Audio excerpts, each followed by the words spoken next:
अभी पहला जो चैप्टर है बीच में अगर मैं क्वेश्चन पूछती हूँ तो आपको क्या करना पड़ेगा कि आप आंसर देंगे अनम्यूट होके, क्योंकि मैं अभी प्रेजेंटेशन दे रही हूँ तो आपका कोई किसी का भी चेहरा मुझे नहीं दिख रहा है। इसलिए मेरा एक रिक्वेस्ट रहेगा आप सबसे कि आप जो है मुझे बीच बीच में आप पूछ सकते हैं मुझे। पहला जो है हमारा चैप्टर है environment for cooperatives rural development and agriculture. इसमें जो है मुझे याद है अभी दिवेकर सर एक वीडियो जो है आपको शेयर किया था, सहकार म्हणजे काय, सहकार की जो है कहाँ से चालू हुआ था, वही जो है ये अभी आगे जो है हम लोग देखेंगे। पहला जो है कोऑपरेशन, कोऑपरेशन या सहकार मतलब क्या हो सकता है, कोई भी बोल सकता है क्या अनम्यूट होके? कोई भी। कितना इतना सालों से आप कोऑपरेटिव में काम कर रहे हैं तो आप सबको पता रहेगा कि कोऑपरेटिव क्या है करके। कोऑपरेशन म्हणजे काय, कोई भी बोल सकता है? सहकार म्हणजे काय, कोई भी बोलेंगे?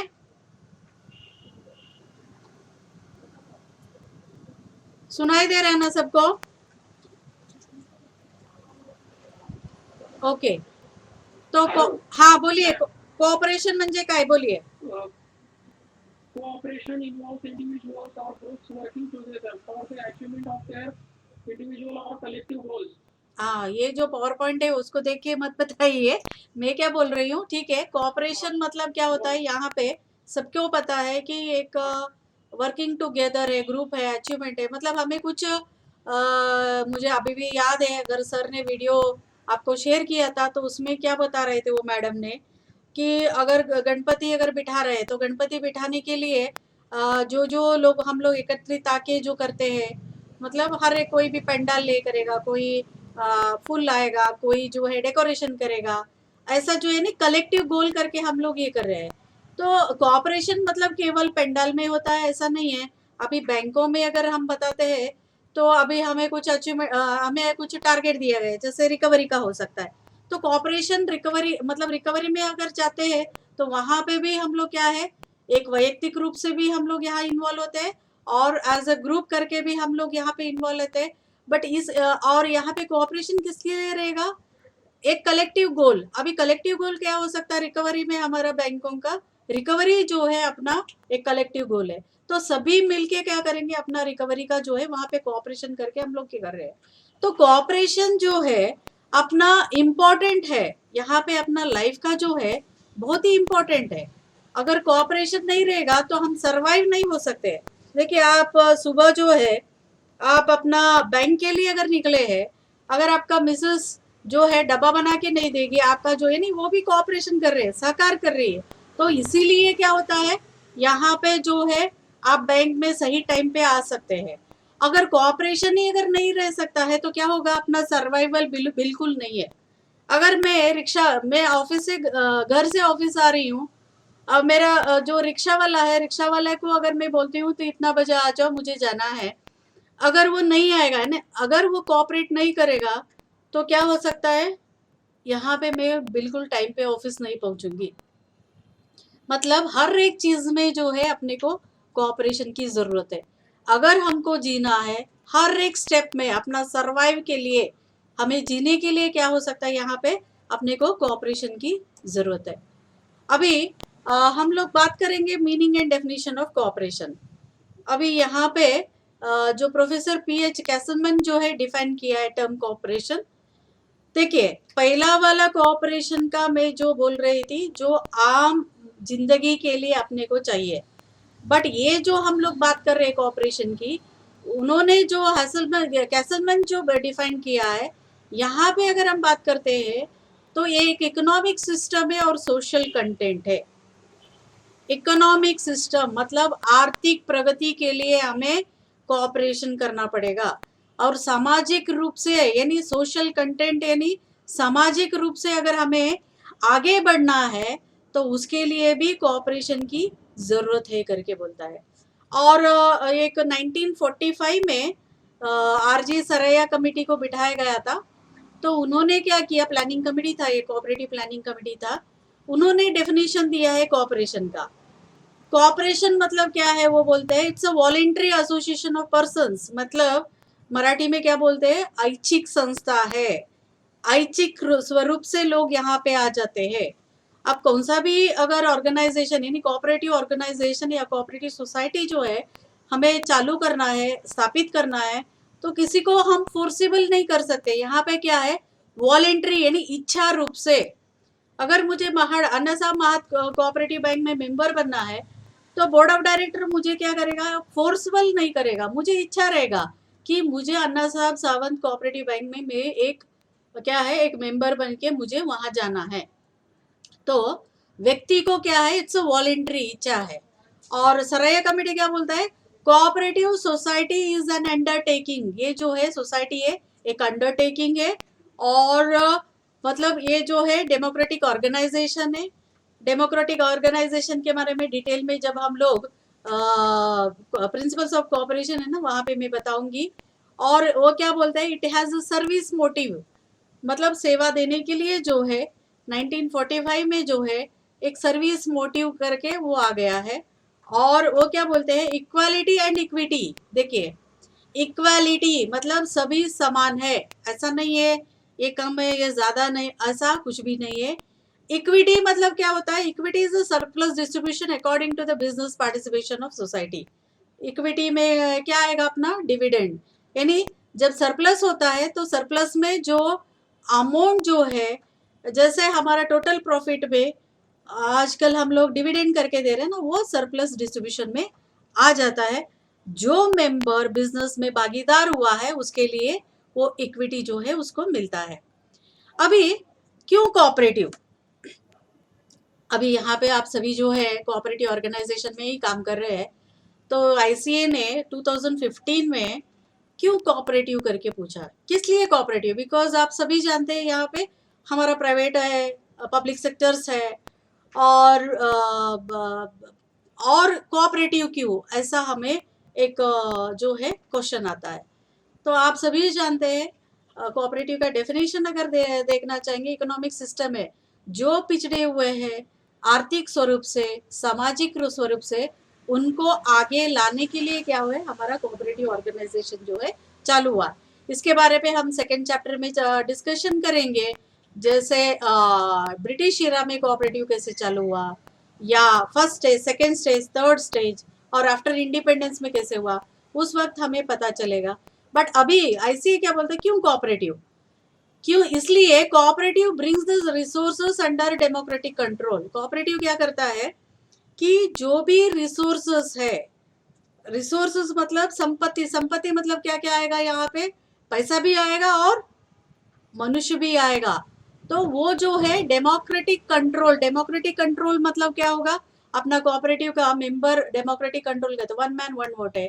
और खासियत क्या है कोऑपरेटिव का, मेंबर अपना जो बोर्ड ऑफ डायरेक्टर को चुन के भेजता है, और अगर बोर्ड ऑफ डायरेक्टर ठीक ठाक काम नहीं करेगा तो लॉ में उनको क्या किया है, कानून में क्या किया है, उनको अधिकार दिया है कि 1/3 ऑफ द मेंबर अगर चाहे तो क्या कर सकता है कि अपना जो है क्या है, डायरेक्टर को वापस बुलाने का जो है उनको अधिकार है। तो इसलिए डेमोक्रेटिक कंट्रोल है। They allow people to own the business. देखिए, अभी बैंक लेंगे कौन सा भी, अगर Poona district central cooperative bank, तो ये बैंक को कौन स्थापित किया है, मेंबर ने मिल के जो है बैंक को स्थापित किया है। तो ये क्या करता है कोऑपरेटिव, अपना बिजनेस को चलाने के लिए एक जो है अधिकार देता है। Cooperative provide common people with the formally way of earning their lives to, मतलब क्या होगा, कोऑपरेटिव क्या करता है कि लोगों का जो है आर्थिक स्वरूप को बढ़ाने के लिए बहुत मदद करता है, इसलिए कोऑपरेटिव चाहिए। और कोऑपरेटिव क्या करता है, legal benefit from legal protection and increase their negotiation power. क्या करेगा ये कोऑपरेटिव कि लीगल प्रोटेक्शन भी देता है और उनका नेगोशिएशन पावर भी बढ़ाता है। लीगल प्रोटेक्शन कैसा है, आप सभी जानते हैं कि Maharashtra state cooperative act and rule and अपना बायलॉज में जो है मेंबर के लिए बहुत सारा लीगल प्रोटेक्शन जो दिया गया है, नेगोशिएशन पावर भी दिया गया है। और क्या बोलते हैं, cooperative reduce the inequality by empowering people and by offering them dignified and sustainable way to make a living. मतलब कोऑपरेटिव क्या कर रहा है, लोगों का बीच का जो इनइक्वालिटी है, इनइक्वालिटी मतलब क्या होगा, आर्थिक स्वरूप से जो है, आर्थिक स्वरूप की बात करना चाहते हैं, अगर अपना टोटल हमारा जो इकोनॉमी, भारत का इकोनॉमी ले लो या अपना ग्लोबल का इकोनॉमी ले लो, तो एक ही जगह एकत्रित नहीं होना चाहिए। इसलिए वो क्या करता है, इनइक्वालिटी जो है आर्थिक स्वरूप से भी और सामाजिक स्वरूप से भी वो कम करने का जो है कोशिश जो है कोऑपरेटिव से होता है। The cooperative movement present a unique combination of global reach and need based business conduct. क्या कर रहा है कोऑपरेटिव कि देखिए, अगर आप ग्लोब में ले लेंगे तो नीड बेस्ड बिजनेस कंडक्ट के आधार पर जो यूनिक कॉम्बिनेशन हम देखते हैं, अगर कोऑपरेटिव मूवमेंट का बात अगर करना चाहते हैं, इसका अगर वाई कोऑपरेटिव करके, why to choose a cooperative ऐसे का ये लेना चाहेंगे। कोऑपरेटिव में केवल बैंक नहीं है, कोऑपरेटिव में क्या क्या है, जैसा नीड बेस्ड है, जैसे आप बताएंगे डेयरी, फार्मर मिल्क, फार्मर के पास गाय है, वो मिल्किंग है, वो बिजनेस करना चाहता है, तो वो क्या किया, डेयरी कोऑपरेटिव चालू कर दिया। गन्ने का उत्पादन हो रहा था, तो उस वक्त गन्ने का भी कुछ न यानी प्रोसेसिंग होगा, तो ही क्या हो सकता है, यहाँ पे उसको इकोनॉमी वे से जो है प्रॉफिट हो सकता है। उसके लिए क्या हुआ, शुगर कोऑपरेटिव हम देखा। और आपने देखा होगा कि बहुत सारा ऐसा कोऑपरेटिव है जो need based conduct business conduct किया हुआ जैसा चालू हुआ है। और कोऑपरेटिव क्या करता है, यहाँ पे पॉवर्टी जो है रिडक्शन करने के लिए, यानी गरीबी को हटाने के लिए जो है क्या कर रहा है कोऑपरेटिव, बहुत ही मदद कर रहा है। कैसे मदद कर रहा है गरीबी को हटाने के लिए, लोगों को वॉइस, वॉइस मतलब क्या होगा, अगर अपना वोट पावर के साथ लोगों को बोलने के मतलब वो बोल सकते हैं, मेंबर को अधिकार दिया गया है। और साथ में क्या होगा, सोसाइटी और मेंबर को एकत्रित लाने के लिए जो है कोऑपरेटिव बहुत ही मदद कर रहा है। अभी कोऑपरेशन का जो है नेचर, मतलब उसका नेचर के बारे में, कोऑपरेटिव नेचर क्या है अगर देखना चाहेंगे, कोऑपरेशन फॉर इकोनॉमिक पर्पस। देखिए यहाँ पे हमेशा याद रखिए, जो भी कोऑपरेटिव आ गया है वो आर्थिक पर्पस के लिए आ गया है, मतलब उद्देश्य के लिए आया है, सेवा देने का उसका एक मोटिव है। बट प्राइम जो कंसर्न हम बोलते हैं, मूल कंसर्न जो हम बोलते हैं, वो क्या है, उसका आर्थिक उद्देश्य है। और वॉलेंटियरनेस है कोऑपरेटिव का एक नेचर, हम देखता चाहते हैं तो वॉलेंटियर यानी ऐच्छिक है, जिसको आना है वो आ सकता है, ऐसा फोर्सेबली किसी को नहीं कर सकते हैं। और कोऑपरेटिव का क्या नेचर है, ओपन मेंबरशिप है। ओपन मेंबरशिप मतलब उस एरिया में रहने वाला कोई भी व्यक्ति जो है वो आके उस ऑर्गेनाइजेशन में ज्वाइन हो सकता है। और कोऑपरेटिव क्या है, सोशल कंपोनेंट है, सामाजिक कंपोनेंट है, ये सामाजिक जो है ये कंपोनेंट है। और ये पर्सनल एलिमेंट है, व्यक्ति का पर्सनल एलिमेंट। पर्सनल एलिमेंट मतलब क्या होगा, यहाँ पे देखिए, अगर मैं एक व्यक्ति हूँ, मुझे कुछ करना है, तो क्या करना पड़ेगा, मुझे कौन सा भी सोसाइटी में, फॉर एग्जाम्पल मुझे कुछ बिजनेस करना है, तो बिजनेस छोटा मोटा मुझे बिजनेस करना है, तो बिजनेस के लिए मेरे पास पैसा नहीं है, तो मैं क्या करूँगी, नियर बाय जो कोऑपरेटिव बैंक रहेगा या कोऑपरेटिव क्रेडिट सोसाइटी रहेगा, वहाँ जाके मेरा जो लोन, यानी मुझे थोड़ा लोन की ज़रूरत है, तो क्या मैं क्या करूँगी, वहाँ जाके अप्लीकेशन डालूंगी, और वो सोसाइटी जो मेंबर मुझे बनाएगा, और सोसाइटी क्या करेगा, मुझे मुझे जो रिक्वायरमेंट है, तो मुझे मतलब लोन का रिक्वायरमेंट है, वो लोन का रिक्वायरमेंट वो मुझे पूरा करेगा। मतलब क्या होगा, ये एक व्यक्ति का वैयक्तिक रूप से भी ये मुझे मदद करता है। और इट्स अ डेमोक्रेटिक एडमिनिस्ट्रेशन, मतलब लोकशाही पद्धति के आधार पर चलता है। लोकशाही पद्धति मतलब आप सबको पता है क्या है, वन मैन वन वोट जो है, या इलेक्शन के द्वारा जो है, ये डेमोक्रेटिक एडमिनिस्ट्रेशन जो है ये नेचर में आ जाएगा।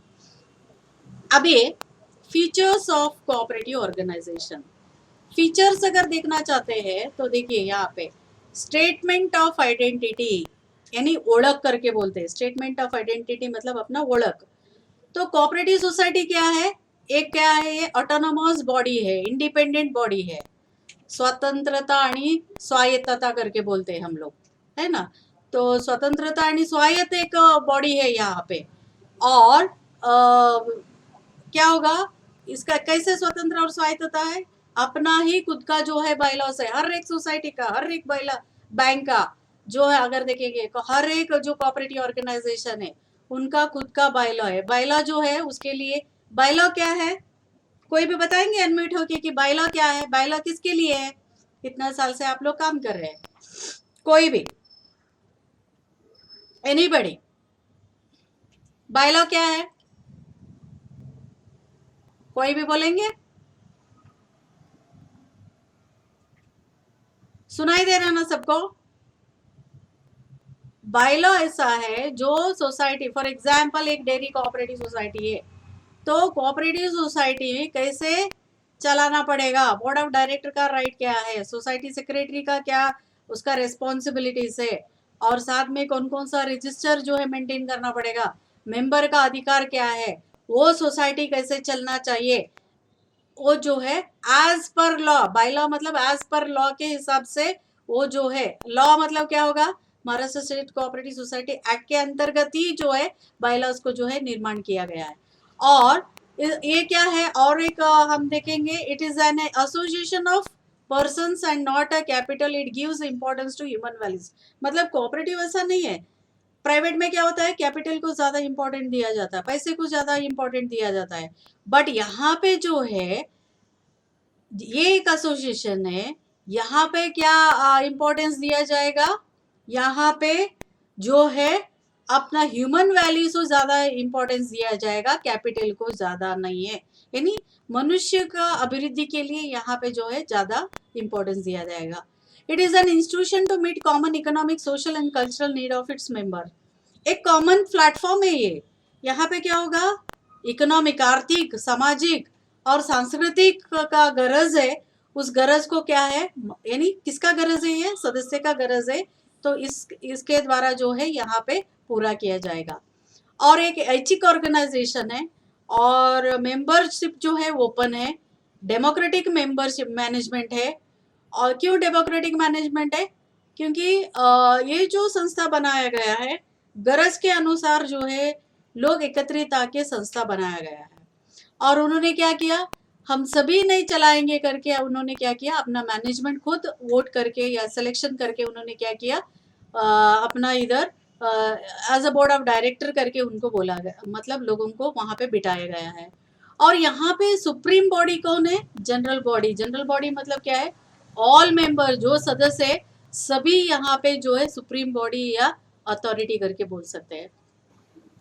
अभी हम बात करेंगे वैल्यूज के बारे में, यानी मूल्य। आईसीए ने 1995 में कुछ मूल्य दिया गया है। क्या क्या मूल्य, पहला सेल्फ हेल्प। सेल्फ हेल्प मतलब खुद को मदद करना। क्या खुद को मदद कर रहे हैं कि लोगों को जो है अवकाश दिया जा रहा है अपने आप को डेवलप करने के लिए, लोगों मतलब लोग जो भी पब्लिक है अपने आप को डेवलपमेंट करने के लिए यहाँ पे जो है मदद किया जाएगा। जैसे उनका स्किल को डेवलपमेंट करे, या उनका जो है अंडरस्टैंडिंग है, या उनका एजुकेशन है, तो ये सभी जो है self help, process of self help में आ जाता है। देन सेल्फ रेस्पॉन्सिबिलिटी, यहाँ पे हर एक का खुद का रेस्पॉन्सिबिलिटी है। खुद का रेस्पॉन्सिबिलिटी कैसे करना है कि एक जो संस्था है उस संस्था को कैसे डेवलप करना है, कैसे एंटरप्राइज को ज्यादा ये करना है। तो रेस्पॉन्सिबिलिटी किसको दिया गया है, मेंबर्स को दिया गया है कि कौन सा पैटर्न का बिजनेस चलाना है, कैसे उनका उद्देश्य जो है साकार करना है। ये सभी जो है सेल्फ रेस्पॉन्सिबिलिटी में ये कौन लेगा, ये हर एक मेंबर लेगा। और वैल्यू में क्या आएगा, डेमोक्रेसी है।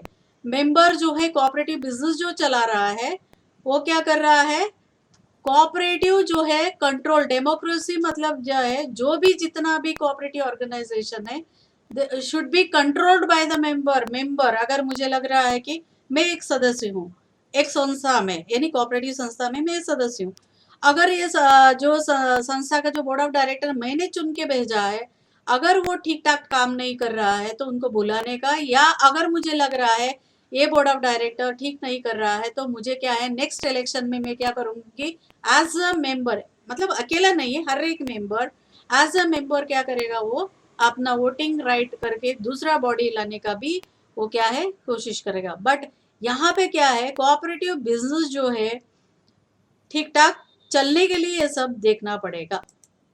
अभी इक्वालिटी, और एक वैल्यू है इक्वालिटी। हर एक मेंबर को पार्टिसिपेशन का अधिकार दिया गया है, उनको एक अधिकार है, उनको माहिती लेने का अधिकार है, उनका जो भी समस्या रहेगा उस समस्या का सुनाने का जो है नहीं, related to society, related to cooperative institution, तो सुनाने का जो है उनको अधिकार है। और क्या अधिकार है मेंबर को? हर एक मेंबर को ये अधिकार है, डिसीजन यानी निर्धार लेने का जो है अधिकार है। तो ये एक इक्वालिटी है। इक्विटी जो वैल्यू है, इक्विटी में क्या होगा, बिजनेस में जब पार्टिसिपेशन करते हैं तो उस बिजनेस में एट पार, मतलब सबको समान रूप में। ये इक्विटी में पहले भी बात किया, जैसे सरप्लस आता है तो सरप्लस को क्या है, डिविडेंड के रूप में हम लोग क्या करते हैं, प्रॉफिट को हम लोग सम परसेंटेज वाइज जो है हम क्या करते हैं, मतलब सोसाइटी क्या करते हैं, इक्विटी के रूप में उसको वापस दिया जाएगा। एंड सॉलिडारिटी, सॉलिडारिटी मतलब क्या होगा, economic distribution of goods and services जो है यहाँ पे आ जाता है। Local, state, national, international cooperative जो है एक कॉमन अम्ब्रेला में आ जाएगा। सॉलिडारिटी मतलब क्या होगा, जैसे में प्राइमरी कोऑपरेटिव सोसाइटी है तो नेक्स्ट अपना डिस्ट्रिक्ट लेवल फेडरेशन है या स्टेट लेवल फेडरेशन है या नेशनल लेवल फेडरेशन है, इन सब के बीच में या इंटरनेशनल लेवल पे क्या है, एक कॉमन अम्ब्रेला करके यहाँ पे ये आ जाएगा। कोऑपरेटिव का जो भी है ये इसके अंदर ही हो जाएगा। और एथिकल वैल्यूज वेरी इंपॉर्टेंट है, बहुत सारे लोग ये भूल चुके हैं। क्या है, ऑनेस्टी है, प्रामाणिक होना जरूरी है, ओपननेस है, ये भी एथिकल वैल्यू में आता है। सोशल रेस्पॉन्सिबिलिटी, सामाजिक का एक रेस्पॉन्सिबिलिटी है। एंड केयरिंग फॉर अदर्स, यानी दूसरे को भी हमें केयर करना पड़ेगा। दूसरे को मतलब क्या है, हम इकोनॉमिकली जो है आगे जा रहे हैं तो इकोनॉमिकली पीछे पड़े हैं या सोशली पीछे पड़े, उनको भी साथ में लेके जाना है। ये क्या आएगा अपना एथिकल वैल्यूज में जो है आ जाएगा। अभी हम लोग बात करेंगे प्रिंसिपल्स ऑफ कोऑपरेशन। देखिए प्रिंसिपल्स ऑफ कोऑपरेशन यानी सहकार तत्व, ये सहकारी तत्व फर्स्ट फेज का मैं यहाँ पे बताना चाहूंगी। तो यहाँ पे 1844 टू 1937 में ये जो है पहला जो सहकारी तत्व जो है आ गया था।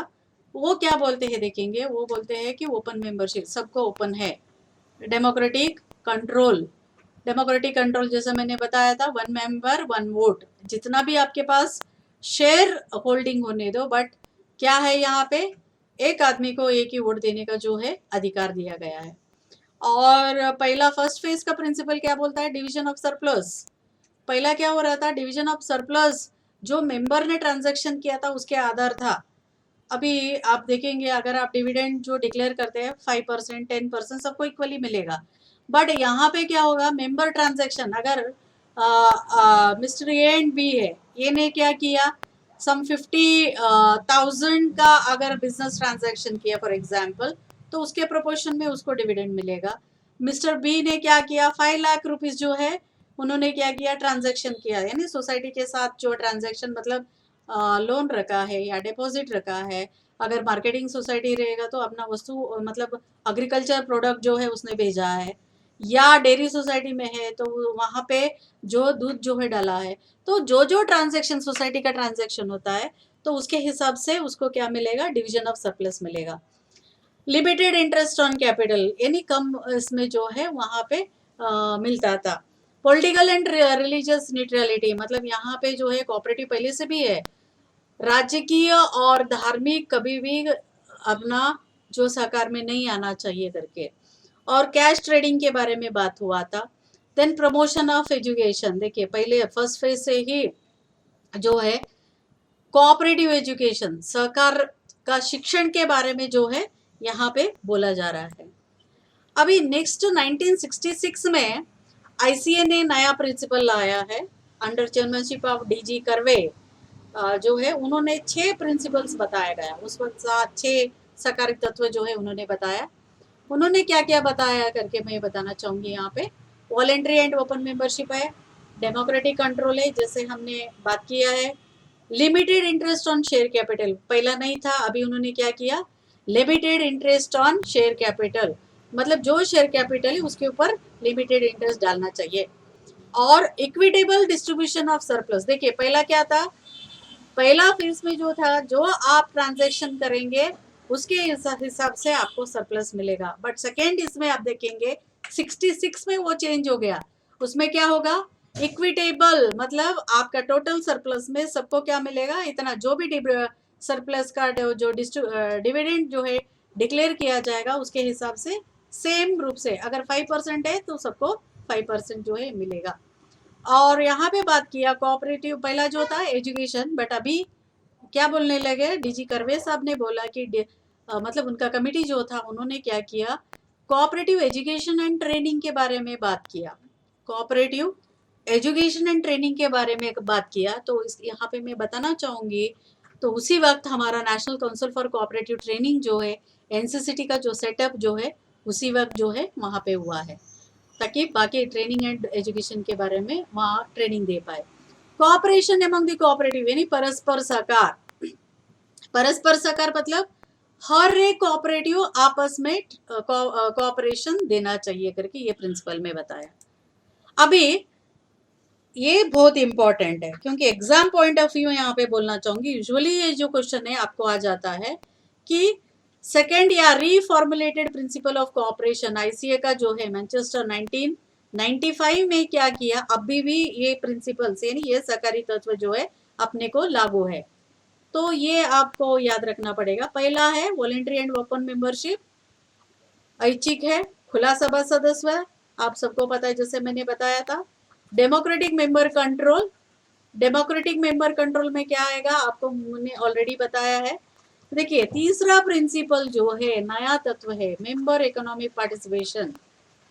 तो 1995 में जब आईसीए ने ये प्रिंसिपल डाला था तो उन्होंने सोच के ही डाला। आज अगर ये सभी 7 प्रिंसिपल सभी कोऑपरेटिव अगर फॉलो करते हैं तो कौन सा भी कोऑपरेटिव लॉस में नहीं जाएगा। मेंबर इकोनॉमिक पार्टिसिपेशन मतलब क्या होगा, आर्थिक भागीदार। आर्थिक भागीदार कैसे रहेगा, शेयर अमाउंट देके आर्थिक भागीदार होगा। और जो संस्था काम कर रहा है उस संस्था में, जैसे फॉर एग्जाम्पल बैंक है, बैंक में क्या करेगा, करना पड़ेगा मेंबर को, डिपॉजिट भी रखना पड़ेगा एंड लोन भी लेना पड़ेगा, तो ये क्या होगा, संस्था सरवाइव हो जाएगा। अगर प्राइमरी एग्रीकल्चर क्रेडिट सोसाइटी है, विकास संस्था है, विकास संस्था में मेंबर को क्या करना पड़ेगा, डिपॉजिट भी रखना पड़ेगा और लोन भी लेना पड़ेगा। और विकास संस्था अगर कुछ मार्केटिंग एक्टिविटी कर रहा है तो उसमें भी भागीदार होना पड़ेगा, तभी क्या हो सकता है, अपना संस्था जो है सरवाइव हो सकता है। तो उसके लिए डाला गया था। ऑटोनॉमी एंड इंडिपेंडेंस, स्वतंत्रता आणि स्वायत्तता मराठी में बोलते हैं। Cooperatives are independent body. कैसे इंडिपेंडेंट बॉडी है ये, जैसे बायलॉस इनका अपना है इसलिए वो इंडिपेंडेंट है। उनको क्या करना पड़ेगा, अपना बायलॉ के हिसाब से ही उनको काम करना है।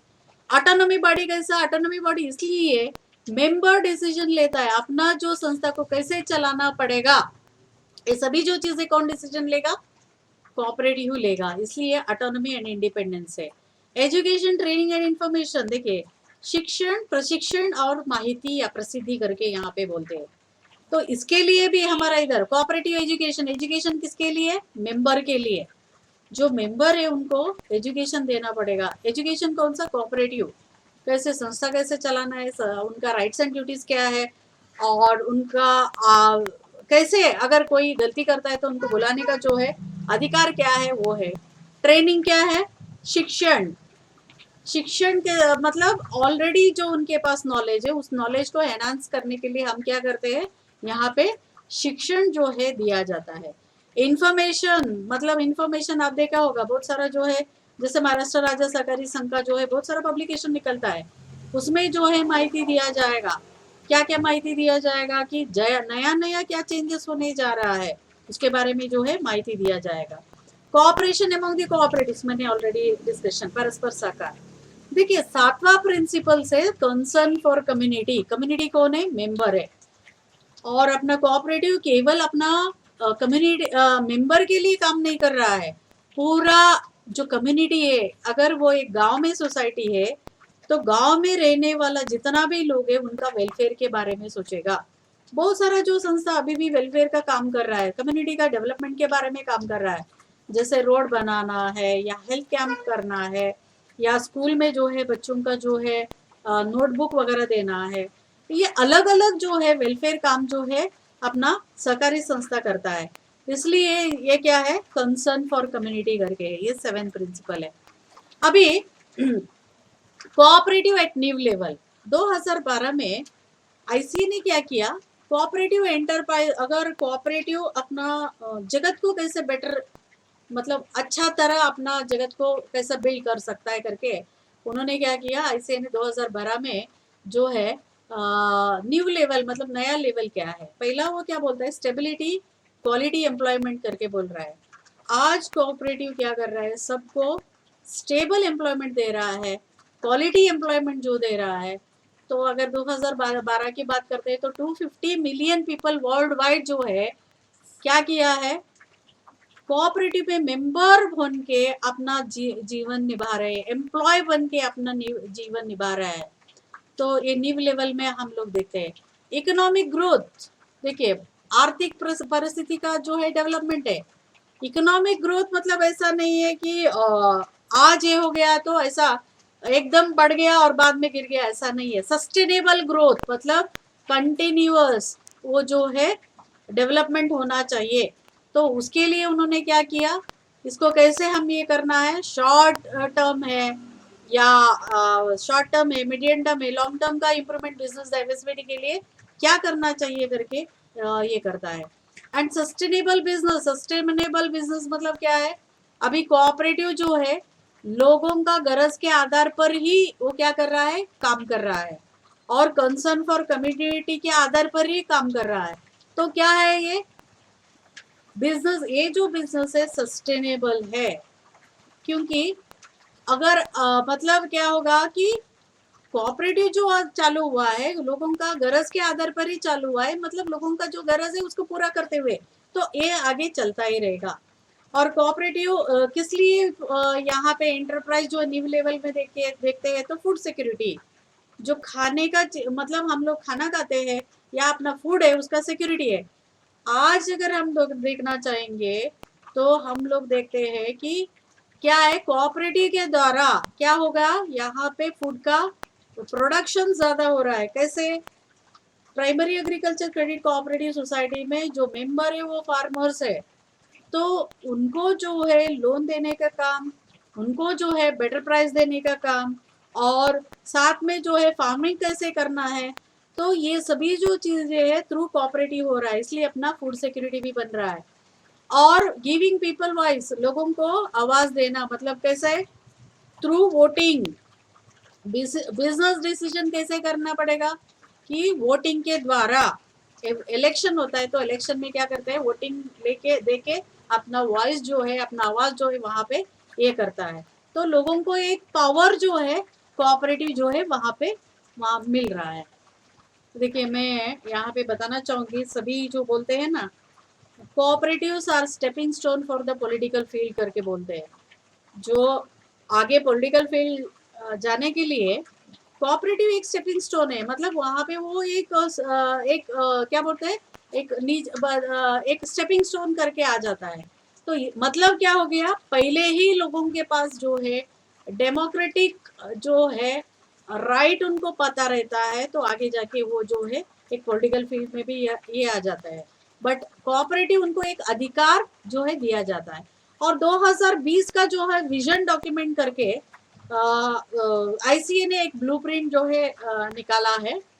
तो वो क्या बोलता है, ये क्या है विजन, विजन मतलब क्या है, आगे का फ्यूचर दृष्टिकोण क्या है। तो ये क्या है, economic social and environment sustainability होना चाहिए, आर्थिक स्वरूप से, सामाजिक स्वरूप से और एनवायरमेंटल स्वरूप से सस्टेनेबिलिटी होना चाहिए करके बोलते हैं।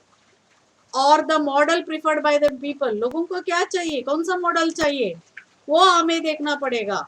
मॉडल में देखिए अभी हम डेयरी कोऑपरेटिव के बारे में बात करते हैं, तो डेयरी कोऑपरेटिव का मॉडल कौन सा लेते हैं हम लोग, अमूल का मॉडल दिया जाता है। कोऑपरेटिव बैंकिंग का मॉडल है, कोऑपरेटिव क्रेडिट स्ट्रक्चर का मॉडल अलग है। तो ये जो है, और the fastest growing from the enterprise, देखिए कोऑपरेटिव इतना फास्टेस्ट ग्रोइंग है ना, अगर हम भारत का ही मैं अभी महाराष्ट्र का ही बताना चाहूंगी, total number of society more than 2 lakh है यहाँ पे। अलग अलग जो टाइप ऑफ सोसाइटी यहाँ पे आप लोग देखते हैं। तो एक फास्ट ग्रोइंग जो है एंटरप्राइज करके बोल सकते हैं। और उन्होंने क्या किया, आईसीए ने 5 फोल्ड का जो है उन्होंने क्या किया, ब्लूप्रिंट स्ट्रेटेजी, यानी अब हमें आगे अपना फ्यूचर देखना है तो हमें क्या क्या करना पड़ेगा, क्या क्या धोरण अपनाना पड़ेगा करके जो है आईसीए ने एक स्ट्रेटेजी ब्लू प्रिंट स्ट्रेटेजी दिया है। एक स्ट्रेटेजी है पार्टिसिपेशन, मैंने मराठी में लिखा है सहभाग। पार्टिसिपेशन किसका, मेंबर का। पार्टिसिपेशन किसका, बोर्ड ऑफ डायरेक्टर का। पार्टिसिपेशन किसका, यहाँ पे सहभाग किसका होना चाहिए, जो सेक्रेटरी है, जो मैनेजर है, जो एमडी, इनका भी सहभाग होना चाहिए। अगर ये सबका सहभाग ठीक रहेगा तो कोऑपरेटिव आगे अपने आप दौड़ेगा। और दूसरा जो ब्लूप्रिंट स्ट्रेटेजी क्या दिया उन्होंने, सस्टेनेबिलिटी, यानी टिकाऊ। टिकाऊ होना बहुत जरूरी है। आज सस्टेनेबिलिटी के बाद अपना इधर बहुत ही आ रहा है, कोऑपरेटिव का सस्टेनेबिलिटी बहुत ही कम हो रहा है, टिकाऊ जो है कम हो रहा है। अगर मैं बताना चाहूँगी 1998 में जब मैं ज्वाइन हो चुकी थी यहाँ पे, तो महाराष्ट्र में मोर देन 1000 बैंक था। आज कितना है, 500 प्लस है। विद इन 600 जो है हमारा क्या है, कोऑपरेटिव बैंक है। अगर हम लोग विकास संस्था का जो देखते हैं तो उसका भी जो है बहुत सारा था। आज 25,000 जो है हितकारी सेवा संस्था है। बट सस्टेनेबिलिटी की बात में आता है तो मोर देन ओनली 13 या 14,000 जो है क्या है, पैक संस्था जो है सस्टेन, यानी टिकाऊ की बात आता है तो वहां पे ये आ जाता है। तो सस्टेनेबल होना बहुत ही जरूरत है। देन आइडेंटिटी, ओळख, क्या है कोऑपरेटिव का ओळख, ऑनेस्टी है या कैसे वो काम कर रहा है। इमेज, ओळख की जगह हम इमेज करके बोल सकते हैं। तो आइडेंटिटी, उनका आइडेंटिटी क्या है। आज कोऑपरेटिव अमूल एक कोऑपरेटिव का आइडेंटिटी है, सारस्वत कोऑपरेटिव बैंक एक आइडेंटिटी है। वैसे अलग अलग बैंकों का जो आइडेंटिटी मतलब समाज में जो है उनका ओळख कैसा होता है, वो एक जो है यहाँ पे महत्वपूर्ण है। और लीगल फ्रेमवर्क है, कायदेशीर चौकट। कायदेशीर चौकट मतलब अभी अपना जो है हर एक संस्था, Maharashtra state cooperative society act, और अगर बैंक रहेगा तो अपना रिजर्व बैंक ऑफ इंडिया का जो एक्ट है, अगर डीसीसी बैंक है तो नबार्ड का एक्ट है। इन सब से हिसाब से उनका चौकट में ही काम करना पड़ेगा। और पांचवा जो है वो है भांडवल, कैपिटल। कैपिटल अगर हमारे पास रहेगा तो ही क्या होगा, हम अपना बिजनेस कर पाएंगे। तो कैपिटल को हमें बढ़ाना पड़ेगा, तो वही जो है अपना क्या है, आगे अपना संस्था को बढ़ा सकता है। तो ये 5 जो है ब्लूप्रिंट स्ट्रेटेजी जो है, मैं डिटेल में नहीं बोल रही हूँ, आपको मैंने मटेरियल दिया है, आप पढ़ेंगे तो इसका पूरा माहिती मिल जाएगा। तो कैपिटल का भी यहाँ पे आ जाता है। तो आप ब्लूप्रिंट 5 फोल्ड ब्लूप्रिंट स्ट्रेटेजी देखेंगे। अभी नेक्स्ट चैप्टर में हम आ जाएंगे, थोड़ा थोड़ा सा मैं बोल के जाऊंगी। फर्स्ट चैप्टर होता आपका जो है कोऑपरेटिव कैसे चालू हुआ, कोऑपरेटिव डेफिनेशंस क्या है, वैल्यूज क्या था, और साथ में फीचर्स हमने देखा है, प्रिंसिपल्स हमने देखा है, और आईसीए का जो ब्लूप्रिंट स्ट्रेटेजी है, क्यों कोऑपरेटिव चाहिए, ये सभी हमने देखा। अभी हम लोग जो है कि स्थापन कैसा हो गया, अपना कोऑपरेटिव मूवमेंट का स्थापन भारत और बाहर देशों में कैसे हो गया। आप सभी जानते हैं, जैसे हम बिफोर इंडिपेंडेंस की बात करना चाहेंगे, हमारा जो फार्मर था पूरा अपना कर्ज में जो है डूबा हुआ था। 19 सेंचुरी में कर्ज में कैसे डूबा हुआ था, अगर कर्ज जो है मनी लेंडर से, जामदार से या महाजन से वो लेता था, ना इंटरेस्ट दे पाता, ना पूरा उसका जो अमाउंट दे पाता, इसलिए पूरा का पूरा जो कर्ज में था। तो उस वक्त का जो है अपना इधर ब्रिटिश गवर्नमेंट था, तो उन्होंने देखा, तो ब्रिटिश गवर्नमेंट हमारा जो फार्मर्स इतना कर्ज से डूबा हुआ है, आप सबको मैं बताना चाहूंगी, याद दिलाना चाहती हूँ, उस वक्त बहुत सारा फार्मर ने अपना बहुत सारा जो है जमीन वगैरह जो है ये जमींदार या महाजन या मनी लेंडर को दे के, मतलब पैसा लिया था वापस नहीं दे पाए करके अपना जमीन भी खो के वो एक लेबर क्लास करके भी बन गए थे। तो उनको इम्प्रूवमेंट करने के लिए, यानी उनका आर्थिक परिस्थिति को ये करने के लिए जो है उस वक्त का ब्रिटिश गवर्नमेंट में 1883 में लैंड इम्प्रूवमेंट एक्ट लाया, और एक द एग्रीकल्चरिस्ट लोन एक्ट करके 1884 में लाया। तो उस वक्त जो है बहुत सारा गवर्नमेंट जो ऑफिशियल थे उन्होंने क्या किया था, एग्रीकल्चर बैंक ऑफ इजिप्ट को पढ़ा था, उन्होंने स्टडी किया था। स्टडी करने के बाद उन्होंने रिकमेंड किया अगर भारत में भी अगर अपना शेतकरी जो है या फार्मर को जो है आगे लाना है तो हमारा क्या क्या होना पड़ेगा, एक कोऑपरेटिव एक्सपेरिमेंट होना चाहिए। तो उन्होंने स्ट्रॉन्ग रिकमेंडेशन जो है दिया गया था। तो उस वक्त 1882 में मद्रास का जो वाइसराय था तो उन्होंने क्या किया, क्या करना चाहिए करके उन्होंने सर फ्रेडरिक निकोलसन को 1882 में उन्होंने क्या किया, अपॉइंटमेंट किया। तो उस वक्त जर्मनी में जो है एग्रीकल्चर क्रेडिट कोऑपरेटिव मूवमेंट बहुत अच्छा चल रहा था। तो राइफल्सन सोसाइटी मूवमेंट करके बोलते हैं हम लोग। तो उसको स्टडी करने के लिए उन्होंने बोला, तो उन्होंने राइफल फ्रेडरिक निकोलसन ने क्या किया, जर्मन में जाके राइफल्सन मॉडल को स्टडी करके आ गया। नेक्स्ट हम बोलूंगी मैं राइफल्सन क्या है करके। तो उन्होंने क्या किया कि कोऑपरेटिव मूवमेंट जो है चलाना है तो जर्मन जैसा सक्सेसफुल, तो ये जो है राइफल्सन मूवमेंट अपने को अपनाना पड़ेगा करके उन्होंने अपना रिपोर्ट में दिया। तो उन्होंने क्या किया, दो ही शब्द लिखा, क्या लिखा, फाइंड राइफल्सन, मतलब आपको राइफल्सन मॉडल जो है बहुत ही इंपॉर्टेंट है, इसको हमें इम्प्लीमेंट करेंगे, यानी इंडिया में इम्प्लीमेंट करेंगे तो क्या होगा, अपना कोऑपरेटिव जो है सक्सेसफुल हो जाएगा करके बोला।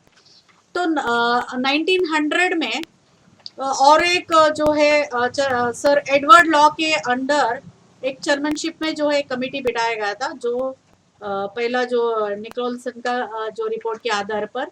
तो कमेटी ने क्या किया, स्ट्रांगली उन्होंने एनकरेज किया, क्या है, कोऑपरेटिव मूवमेंट जो है भारत में आना चाहिए। कहाँ पे, rural as well as urban society हम यहाँ पे स्थापित कर सकते हैं करके एक बिल के फॉर्म में उन्होंने ये किया।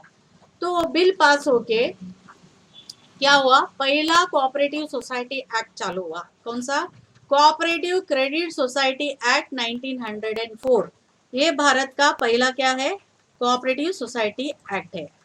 और यहाँ पे हम थोड़ा सा डेवलपमेंट यानी अपना कोऑपरेटिव मूवमेंट कैसा डेवलपमेंट हुआ थोड़ा सा बात करेंगे। जैसे 1904 टू 1911, तो इसमें क्या बताया गया था कि सोसाइटी कौन कौन बना सकता है, जो ग्रुप ऑफ मेंबर 10 लोग मिलके, अगर सेम विलेज सेम टाउन में रह सकता है तो 10 लोग मिलके कोऑपरेटिव सोसाइटी चालू हो सकता है। और सोसाइटी को कैसे क्लासिफाई किया जाएगा, ग्रामीण और अर्बन करके जो है यहाँ पे क्लासिफाई किया जाएगा। और यहाँ पे ये एक्ट क्या किया था, केवल क्रेडिट सोसाइटी को स्थापन करने के लिए मतलब उसको अधिकार दिया गया था, यानी इंफॉर्मेशन दिया गया था या उसको एक अधिकार दिया गया था, केवल क्रेडिट सोसाइटी को स्थापित कर सकते हैं। और रिस्ट्रिक्टेड मतलब एरिया ऑफ ऑपरेशन रिस्ट्रिक्टेड किया गया था। अगर फॉर एग्जांपल महाड़ शहर में है तो महाड़ शहर में ही उनका ये रहेगा, बाहर नहीं जा सकते, ऐसा रिस्ट्रिक्शन। अगर कौन सा गांव रहेगा तो गांव में ही उनका एरिया ऑपरेशन रहेगा, बाहर उनका जो एरिया ऑफ ऑपरेशन नहीं रहेगा, ऐसा रिस्ट्रिक्शन था। और क्या है, द सोसाइटी लोन दे सकता है किसको, केवल मेंबर के लिए, उनका जो है पर्सनल ओनली ऑन पर्सनल और रियल, कुछ सिक्योरिटी अगर मिलेगा देंगे तो ही मिल सकता है। और मेंबर का जो शेयर ऑफ कैपिटल में जो स्ट्रिक्टली लिमिटेड था पहला मेंबर को शेयर लेने के लिए, जो मेंबर है वो केवल क्या है 1000 रुपए शेयर तक ही वो ले सकता है, बाकी नहीं है। मतलब केवल उनका शेयर अमाउंट कितना 1000 रुपए ही रहेगा, उससे ज्यादा नहीं रहेगा, ऐसा रिस्ट्रिक्शन था। और सोसाइटी को ऑडिट कौन करेगा, जो अपॉइंट किया जाएगा रजिस्टर ऑफ कोऑपरेटिव सोसाइटी, और वो ऑडिट करेगा, बट और उसका फ्री स्टाफ रहेगा, वो फ्री ऑफ चार्ज जो है ऑडिट जो है फ्री ऑफ चार्ज हो जाएगा करके। और वहाँ पे सोसाइटी जो है exempted from payment of income tax, stamp duties and registration fee, पहला बिल्कुल नहीं था, एग्जाम्पशन था।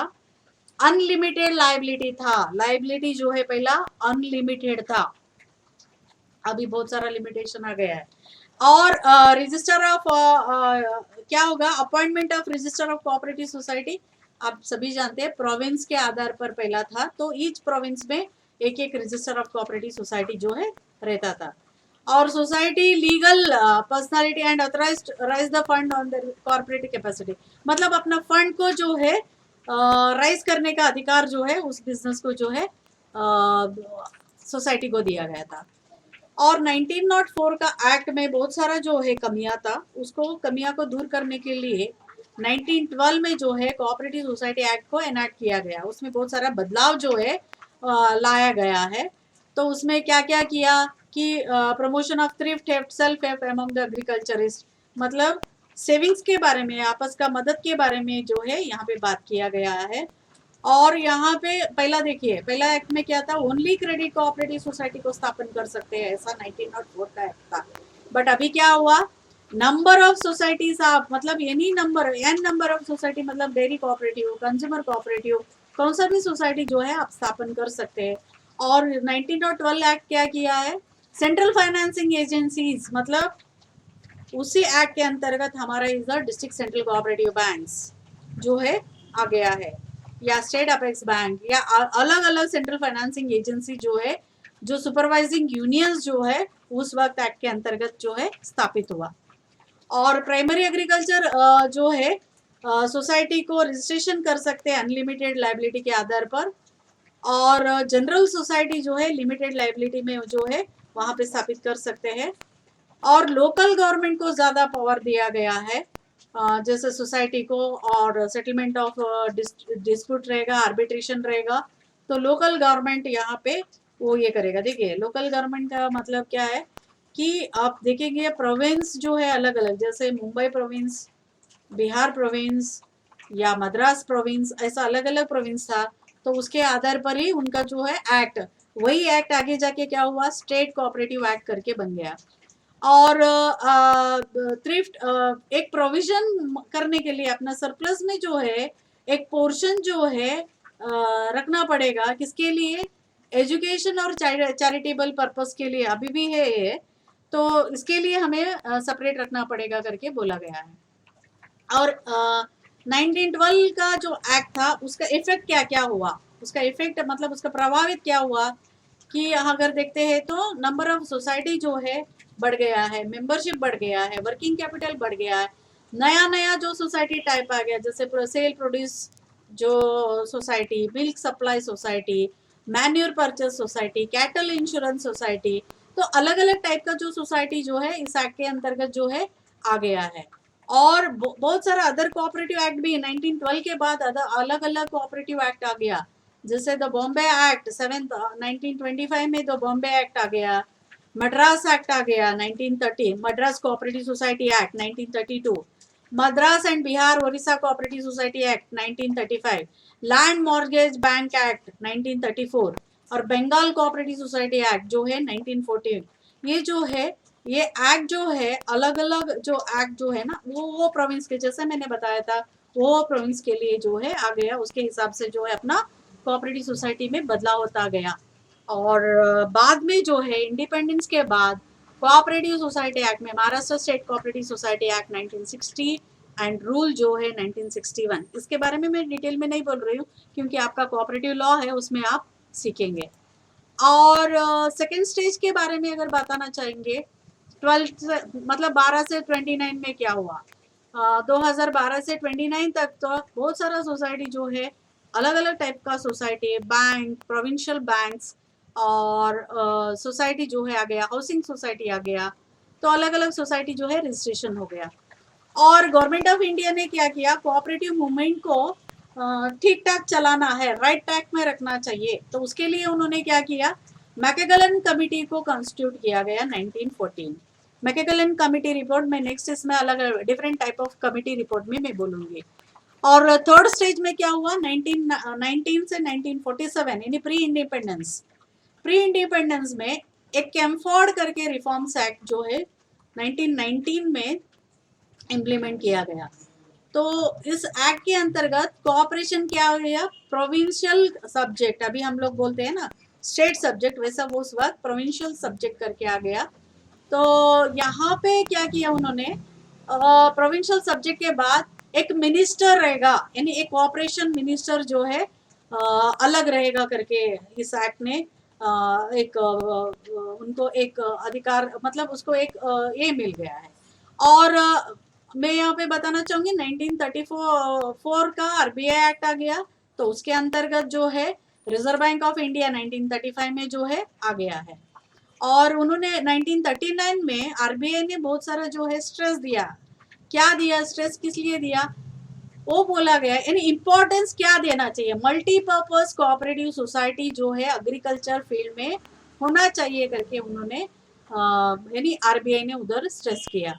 और उसके बाद जो है agriculture finance sub committee, Gadgil committee करके भी बोलते हैं, ये हो गया, मतलब कोऑपरेटिव डेवलपमेंट के लिए एक्ट आ गया।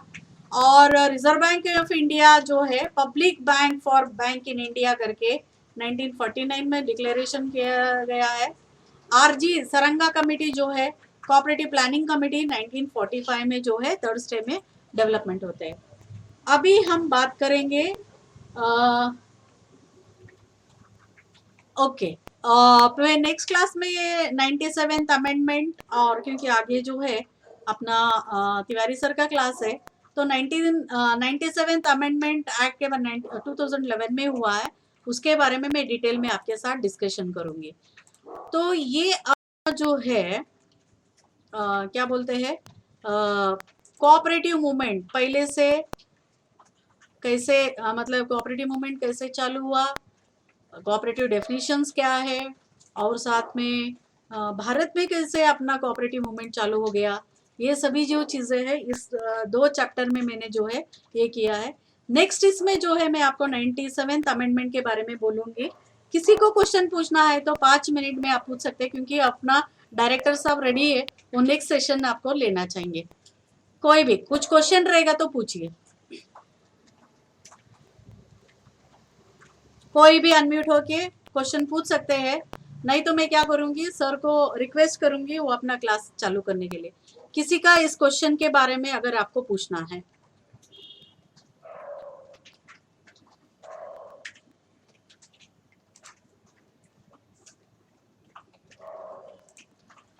मेरा एक रिक्वेस्ट रहेगा, अभी कल का भी मेरा क्लास है, आप सबको मटेरियल मिल चुका है, सॉफ्ट कॉपी जो ऑलरेडी सबको मिला है। तो नेक्स्ट चैप्टर जो है मेरा, अभी तक मैंने सेकेंड चैप्टर तक जो मैंने कंप्लीट किया, थर्ड एंड फोर्थ चैप्टर कल मैं कंटिन्यू करूंगी। आप थोड़ा सा पढ़ के आएंगे तो बहुत अच्छा रहेगा, ताकि डिस्कशन कर सके। ओके, किसी का क्वेश्चन है तो आप पूछ सकते हो।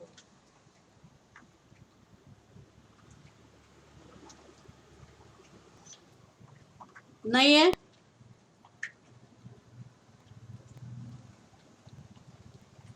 Okay, thank you. मैं अभी अपना तिवारी सर जो है डायरेक्टर साहब अभी नेक्स्ट क्लास लेने वाले हैं, मैं उनको रिक्वेस्ट करूंगी सर आप अपना क्लास चालू कर सकते हैं। Thank you sir.